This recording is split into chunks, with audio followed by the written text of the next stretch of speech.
The goal for this item is that your child traces shapes and traces letters. So basically what we want to see them doing is they have their crayon, they're using their pincher grasp, and they're going top to bottom and left to right as best as they can. You can use a highlighter and draw shapes and letters out on a piece of paper for your child and then have them trace it.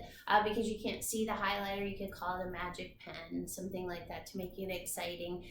If your child's having a really hard time with tracing, make it the simplest thing ever, which is either a straight line, just make a series of straight lines that they can start tracing.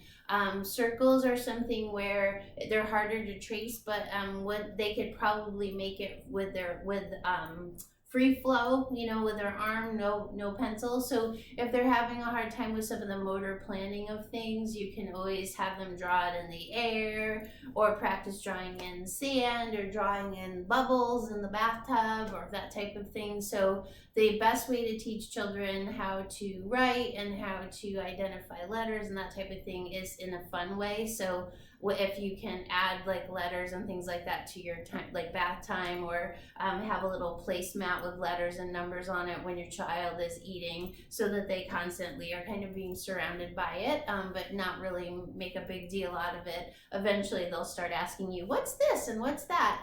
And so they'll learn more naturally. And the same with tracing. You don't have to only trace with a crayon on a piece of paper. You can trace in the sand. You can trace with a paintbrush that's dipped in water on the cement outside. So be creative when you're working with with tracing and with writing with letters.